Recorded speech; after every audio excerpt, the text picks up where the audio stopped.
VW Fiends. Welcome, friends, to another edition of... This weekend we're at the Primer event sponsored by Eurosport. My name is Tobias Aldrich and I am your reporter. We will be perusing through the crowd, interviewing random people, checking out the cars, the activities, and whatever other action can happen at this event.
Philip Doobie. He is from Club NEK. How are you doing today, Philip? I'm doing very well. How are you, Toby? Very well, thank you.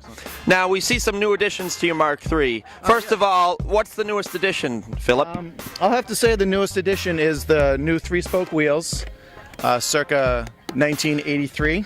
That's what we like to see. We like to see vintage items, and you've generously positioned the sticker for all to see. Thank you very much, Philip. Well, you know, I'm a big fan of your videos, and like what you're doing. Thank you.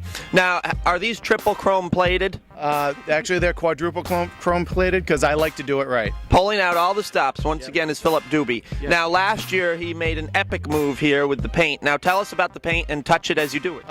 Well, I did a lot of meticulous body work to this, and the way to set it off, I think, was to do the wrinkle coat on the Rhino. It's Rhino liner. It's roll-on. It's beautiful. You notice there's a lot of shaving on the back hatch, the front bumper, and, you know, just wanted to do something different. Well, you have struck a chord with everyone. It has drawn very much attention. Now, what happened to your Pen 15 plate? Oh, the Pen 15 plate, it was kind of sad. The New Hampshire RMV did not appreciate that it had undertones to it. You know, Pen 15 almost looks like, you know. Well, you know, sometimes the states are just too uptight. So since I like to show drop, I sit out in the parking lot a couple hours before each show and drop it down just to drive it in. Well, we've seen you doing that, but we didn't want to catch it on camera for your sheer embarrassment. Well, no, it's a good call because it is kind of embarrassing for me. I mean, it's very nicely done. Thank you, Philip. Thank you, Toby. Thank you, VW friends.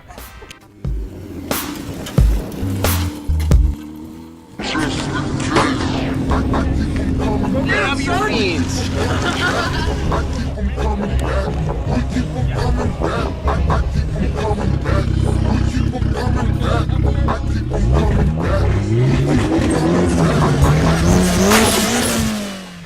Here we are with Jake from DW Garage. Now, where is your shop located? It's in Richmond, Rhode Island. About 10 minutes off exit 3 on 95. I know where that is. All right. Yeah. Anything else you'd like to share? Yeah, if you guys want to come take a look at one of the cars we got over here. Can you tell us some of the things that you've done to this customer's car? Yeah, we're actually swap heads on it. Doing a custom downpipe next week. We're doing the PCV reroute into the exhaust. Right now, the catch can just has the open filter. Doesn't smell good all the time, so we're rerouting that in the exhaust. And hopefully make a little bit more power than 426 wheel on pump gas. Yes, I was just about to ask what your estimated power numbers were. We put down 426 of the wheels on 93 octane, put down 465 all wheel on 104 octane, and then it ran out of fuel. Didn't up the fuel system because it's not meant for race gas. Now, how long did these upgrades take for you guys to perform, in theory? How long was the customer's car at your shop? If, say, I brought my car into your shop to make my car do this, how long would it take? Did a full build in 3 weeks. 3 weeks, that's not bad, folks. Well, thank you for your time.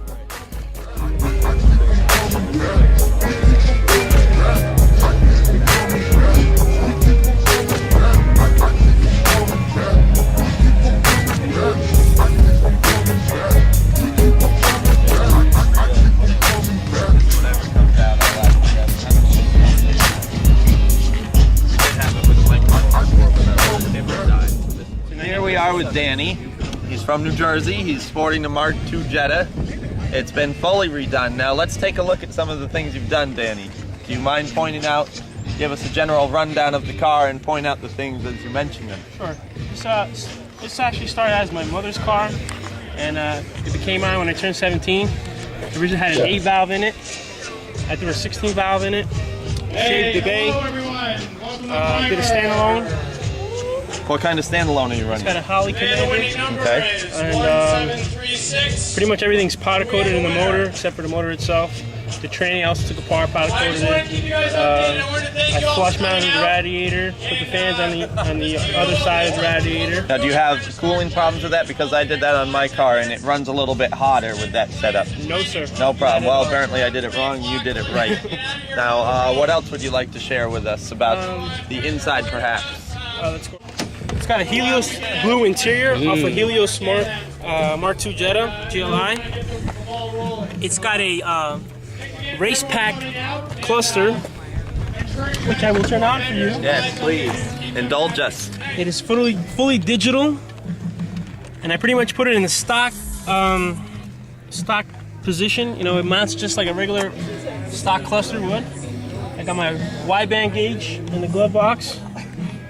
And Audi 4000 tilt sunroof. What is your estimated power output on the car? About pushing out 170. Which in a Mark II will move along very well, especially with a light 16 valve. None of this VR6 business. Right, absolutely. That's right. Here we are again at the 2009 Primer event. Derek Benoit, however you want to say it. His Corrado here, what do we see? What is this liquid? We see a coolant explosion from the vehicle. Where is Derek? Derek? Come over here, please. Now, can you explain to us what do you think happened to the motor vehicle? My fans did not turn on. Now, why is that? Is that operator error or poor wiring or because it's a Corrado? Which of It's Corrado and operator error, most likely. Okay. Well, good to see you here. Thank you for your attendance, friend.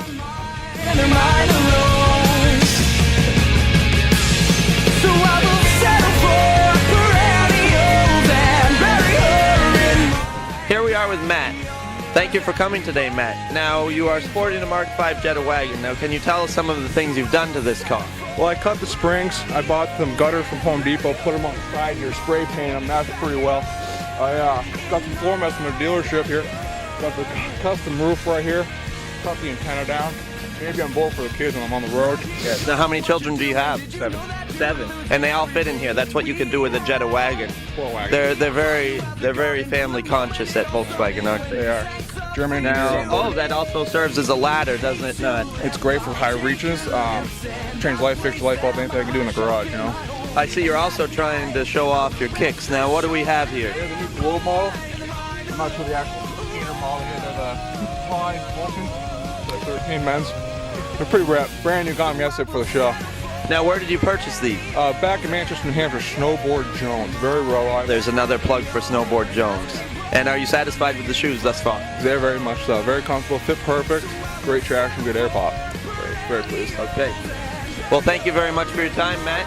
Thank you for coming to the show. We are with Ryan from Renegade VW. How you doing today, Ryan? Pretty good. How you doing?